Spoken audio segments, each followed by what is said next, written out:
টানা বৃষ্টিতে জল বেড়েছে বীরভূমের কোপাই নদীতে। সতীপীঠ কঙ্কালীতলা মন্দির জলমগ্ন।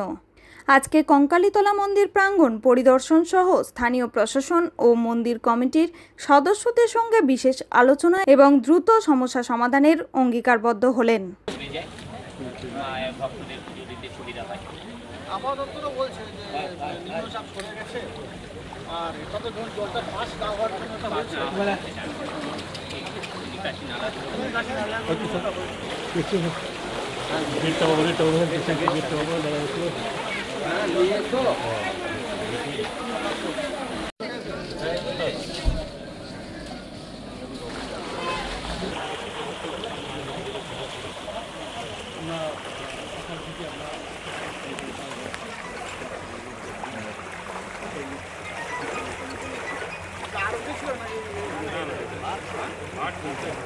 ভয় টিভি, কঙ্কালীতলা।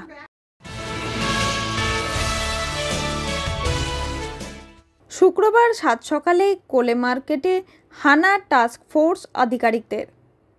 কোলে মার্কেট যেহেতু পাইকারি বাজারের জন্য বিখ্যাত, সেই কারণে এই পাইকারি বাজারে সবজির দাম কত রয়েছে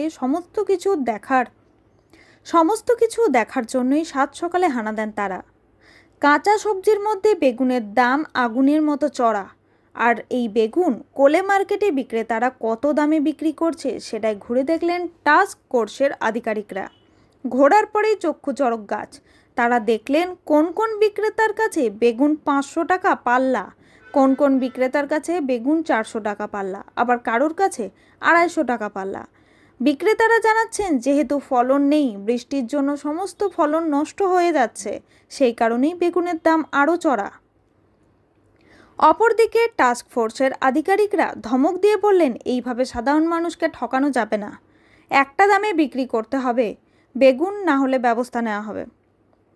একটা দামেই বিক্রি করতে হবে বেগুন, না হলে ব্যবস্থা নেওয়া হবে। তার পাশাপাশি ঝিঙে, শসা, ঢেঁড়স সমস্ত কাঁচা বাজার পরিদর্শন করলেন। বেগুন ছাড়া সমস্ত কাঁচা বাজারের দাম মোটামুটি ঠিকই রয়েছে, তার পাশাপাশি মাছ মাংসের দামও ঠিকই রয়েছে। বেগুন আর লঙ্কার দাম বেশি রয়েছে। টাস্ক ফোর্সের আধিকারিকরা এই রিপোর্ট জমা দেবেন চিফ সেক্রেটারির কাছে। শুধু তাই নয়, তারপর তারা আরও অন্যান্য বাজার খতিয়ে দেখবেন এবং যে সমস্ত বিক্রেতারা চড়া দামে বিক্রি করছে তাদের বিরুদ্ধে পদক্ষেপ নেওয়া হবে।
রবীন্দ্রনাথ কোলের রিপোর্ট, ভয় টিভি, কলকাতা।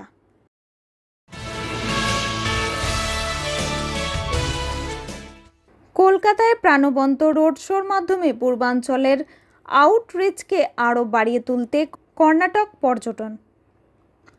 কলকাতা 11 জুলাই 2025 কর্ণাটক ট্যুরিজম কলকাতার ফেয়ারফিল্ড বাই ম্যারিয়টে একটি গতিশীল রোড শো সফলভাবে পরিচালনা করেছে, যা পূর্ব ভারতের পর্যটন উৎসের একটি গুরুত্বপূর্ণ বাজার হিসেবে তার কৌশলগত দৃষ্টিভঙ্গিকে আরও জোরদার করেছে।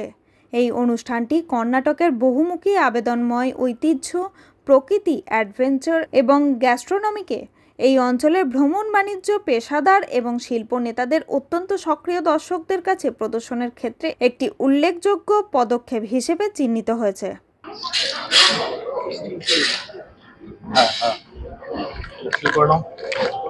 16 से भी ज़्यादा स्टेक होल्डर्स जो डेस्टिनेशन मैनेजमेंट कंपनीज हैं हमारे साथ में आए हुए हैं।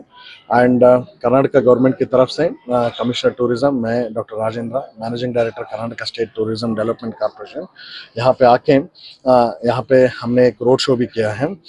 इसका तरफ से हम जो वेस्ट बंगाल एंड जो ईस्टर्न स्टेट्स हैं वहाँ पे जो टूर ऑपरेटर्स है ट्रैवल एजेंट्स के साथ में हमारे जो टूर ऑपरेटर्स और ट्रैवल एजेंट्स को एक बिजनेस कनेक्शन दिलाने का ये कोशिश है। ये प्लेटफॉर्म के ज़रिए जो मीडिया जो यहाँ पे आए हैं उसके ज़रिए हम दुनिया को बताना चाहते हैं कि हम कर्नाटका के जो टूरिज़्म डेस्टिनेशन है कितने अच्छे हैं, नेचर में बहुत ही अच्छा वो एक्सपीरियंस देने वाला है। Heritage, culture, cuisine, wild life, जो आर्कियोलॉजिकल प्रोटेक्टेड मॉन्यूमेंट्स हैं and UNESCO world heritage sites के उसके बारे में जो जानकारी हम बहुत सारे लोगों को आज दिए हैं। मैं आपको रिक्वेस्ट करता हूँ मीडिया के जरिए आपने जो भी प्रेजेंटेशन देखा कर्नाटका का जो टूरिज़्म थोड़ा ज़्यादा लोगों को बताइए। Travel makes one more intelligent. अगर एक आदमी ज़्यादा ट्रैवल करता है तो दुनिया देख पाता है तो I think he will contribute more to the nation productivity. इसके हिसाब से आई थिंक अगर कोई साउथ इंडिया जाना चाहते हैं कर्नाटका इज़ वन डेस्टिनेशन। ভয় টিভি, কলকাতা।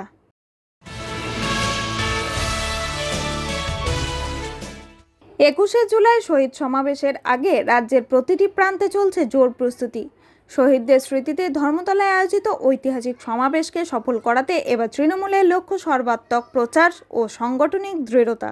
তেমনই এক দৃশ্য ধরা পড়ল উত্তর দিনাজপুর জেলার করণদিঘি ব্লকের রসাখোয়া 1 নম্বর গ্রাম পঞ্চায়েতে। এখানকার তৃণমূল কংগ্রেস কমিটির উদ্যোগে বিশাল পথসভা অনুষ্ঠিত হলো দিঘালগাঁও হাটখোলা থেকে শুরু করে বেতনা, মহেশপুর ও দুলেপুর পর্যন্ত। এই কর্মসূচিতে উপস্থিত ছিলেন করণদিঘির বিধায়ক গৌতম পাল, জেলা পরিষদের 13 নম্বর সদস্য আব্দুর রহিম, 14 নম্বর সদস্যের প্রতিনিধি কৃষ্ণ সিংহ, করণদিঘি পঞ্চায়েত সমিতির সভাপতির প্রতিনিধি মহসিন আজম, ব্লক প্রেসিডেন্ট সুভাষ সিনহা এবং রসাখোয়া 1 ও 2 নম্বর অঞ্চলের সমস্ত তৃণমূল নেতৃত্ব।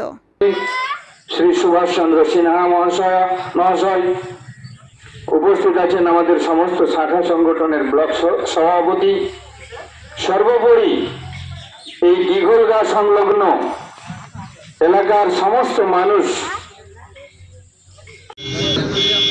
আমাদের নেত্রী মমতা বন্দ্যোপাধ্যায় এবং আমাদের নেতা অভিষেক বন্দ্যোপাধ্যায়ের নির্দেশে প্রত্যেকবারের মতো এবারও 21শে জুলাই শহীদ স্মরণে শহীদদেরকে শ্রদ্ধার্ঘ্য নিবেদন করার জন্য ধর্মতলায় যে বিশাল জমায়েত, দ্বিগুণ জমায়েত করার জন্য আমরা তৃণমূল কংগ্রেসের পক্ষ থেকে বিভিন্ন জায়গায় পথসভা করছি।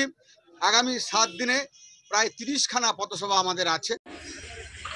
সবাইকে আমি সালাম, আদাব, নমস্কার, জোহার জানাচ্ছি। 21শে জুলাই কি এটা আমরা সবাই জানি। 1993 সালে মমতা বন্দ্যোপাধ্যায় যখন